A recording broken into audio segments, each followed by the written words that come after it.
One summer evening, I hung out with my girlfriend for the day at her house. I ended up leaving around 10 or 11 p.m., so it was quite dark outside. Before I drove off, my girlfriend hung out with me in my car for a few minutes.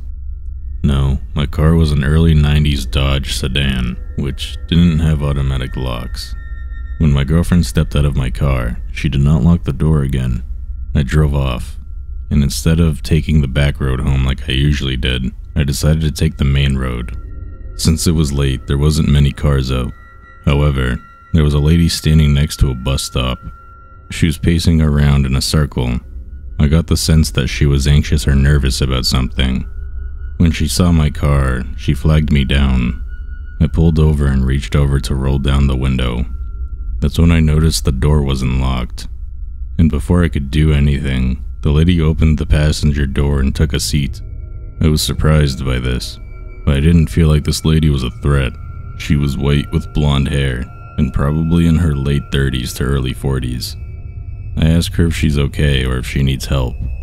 She tells me that she's just trying to get home, but her phone died, so she couldn't get a hold of anyone. She also said she missed the last bus.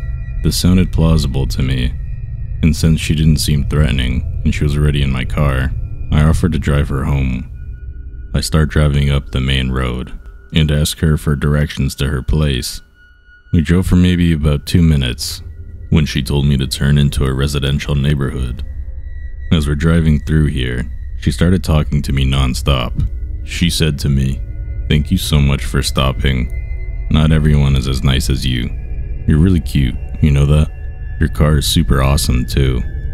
I responded saying, yeah, thanks." She went on, "It's so nice to find someone who is so trusting this late at night. I like trusting people." At that point, we came to a stop sign, so I looked left and then right. When I turned to the right, she gave me a creepy smile, like an ear-to-ear Joker-type smile.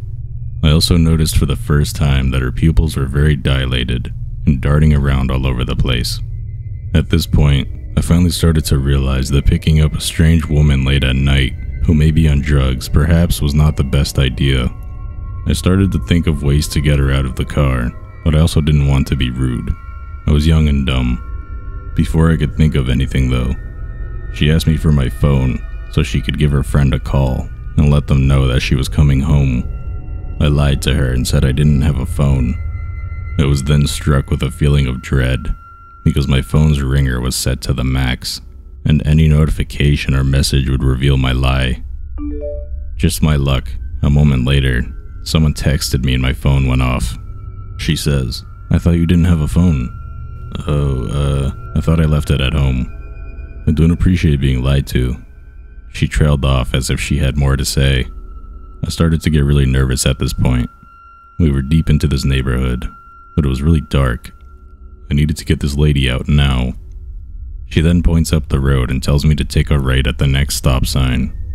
The road curved a bit, so from where I was I could see that there was a dead-end sign. For whatever reason, the thought of turning onto this dead-end street terrified me. I then had an idea. Right before we got to the stop sign, I pulled over and told the lady that my car was making a funny noise, and that the temperature gauge was slowly going up. I turned off my car and popped my trunk. I told her I was grabbing a flashlight from the trunk, and if she could step out and hold the light for me while I looked at the engine. I got out of the car. I looked back at her, and she looked both mad and annoyed, but she also stepped out. I went to my trunk and rummaged through the things I had there for a few seconds. My flashlight was right in front of me, but I needed to be sure that she was standing in front of the car.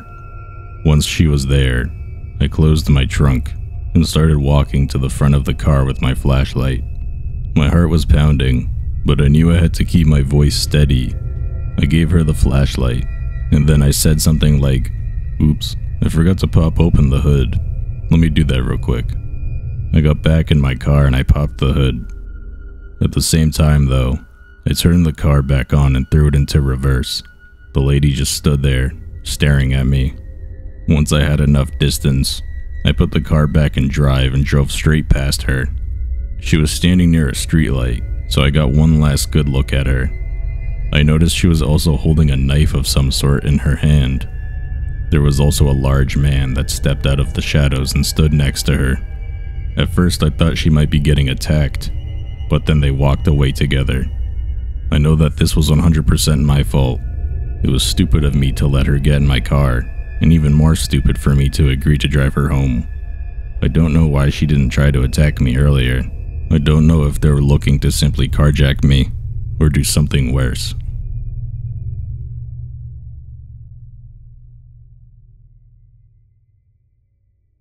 I was 23 years old at the time and a student.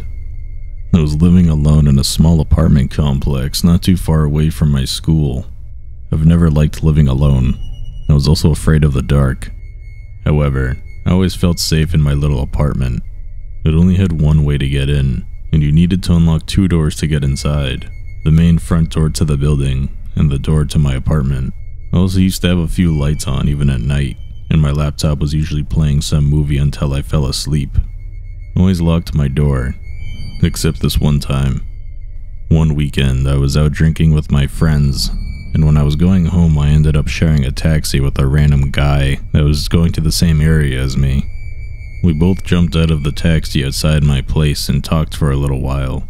He was about the same age as me, and said he was also a student. He walked me to my front door and we said goodnight, and I went inside. Some weeks, maybe a month later, I decided to stay home that weekend. I was just watching some series in bed until I fell asleep. Suddenly I woke up to a voice. I couldn't really hear what the voice was saying, but I could hear it was a man talking. I opened my eyes. The room was dark, but I could see a shadow standing in the doorway to my bedroom. I froze. My adrenaline started pumping. I couldn't scream. I just kept staring at the figure. I thought I must be dreaming. This has to be a nightmare. But I understood quickly my biggest fear had come true. He stopped talking and I asked quietly, "Who are you?" He took a step closer and whispered, "Don't you remember me?" He was clearly drunk, but I suddenly could see it was the same guy I shared a taxi with some weeks ago. I felt some weird feeling of relief that I recognized him, but at the same time I was horrified. My thoughts started spinning. What did he want? Why was he here? I didn't know what to do. There's no place to hide or to run to. My first thought was to try to stay calm, so I just asked quietly what he was doing here. "I was thinking about you," he said, and he continued, "I turned off your lights and your laptop." He smiled.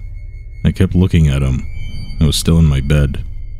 I still didn't know what to do. I felt sick of the thought of him walking around my apartment while I was sleeping, but decided that I would continue to stay calm. I asked him how he got into my building. He said that he had been ringing my doorbell, but I didn't open. So he tried my neighbor's doorbell, and someone opened up for him.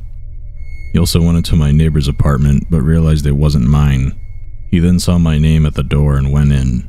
I think he could see the fear in my eyes. He suddenly turned around and said, "I think I should go." He stumbled out and I went after him.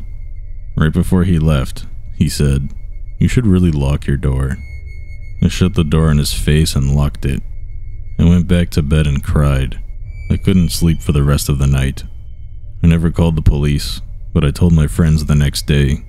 The following months, someone would ring my doorbell every now and then in the middle of the night. I would get an anxiety attack every time.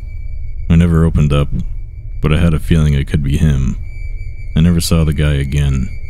I'm so relieved nothing happened that night. And from this day, I always double-check that I have the door locked. I also removed my name from the door.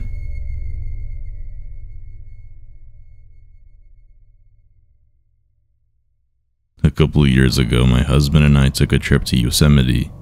One evening, while we were driving back from the valley, I noticed that the headlights caught what appeared to be somebody laying down on the side of the road, with both feet pointed towards the road. I told my husband that there was a person laying in the pitch black on the side of the highway. He knows I love my true crime, and was absolutely certain that what I had seen were trash bags. I was so certain, I just kept saying to him, "No, I saw a body.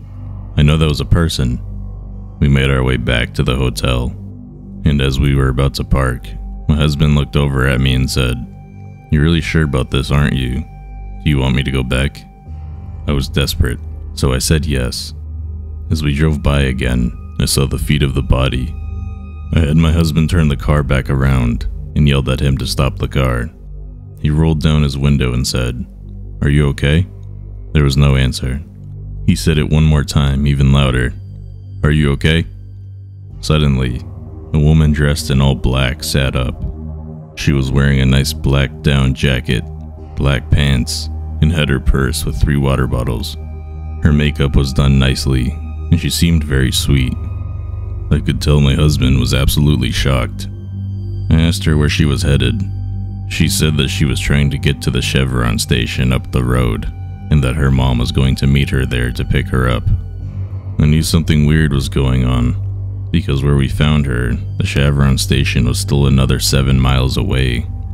She said in her mind, she thought it was only about a mile from her hotel, and she could walk it. We offered her a ride, and she climbed into the back seat, but not before I grabbed a thick scarf to wrap around my neck and pepper spray. As we drove, we tried to ask her questions, just chit-chat.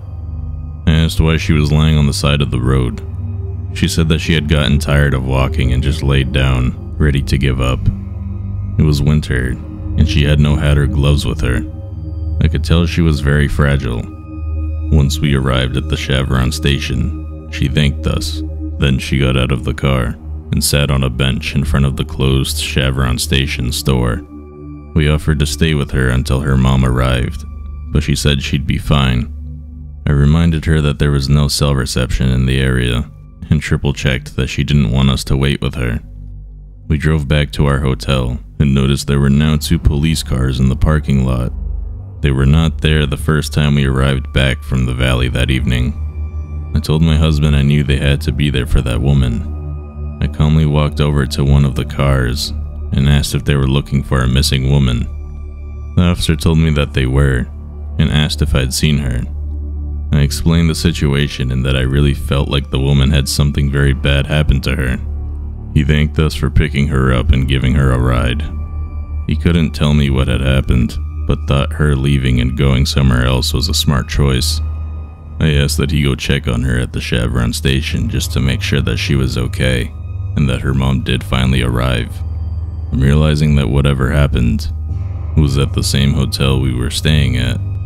That evening, I looked up the local police log and found that a domestic violence dispute had broken out at the hotel. The woman had been beaten very badly, and she was so terrified that she was willing to walk in the dark without a flashlight just to escape. It's my guess that after walking about a half mile from the hotel, she was in so much pain that she needed to lay down. I got the feeling like she thought she may actually die there. She couldn't go back to the hotel because she had already escaped and gone to the front desk to call her mom. Her husband knew she'd been there and would have come after her. The front office called the police for her while she escaped. It's my understanding that the man who hurt her was her husband and was arrested. I always wondered about her and whether she went back to him.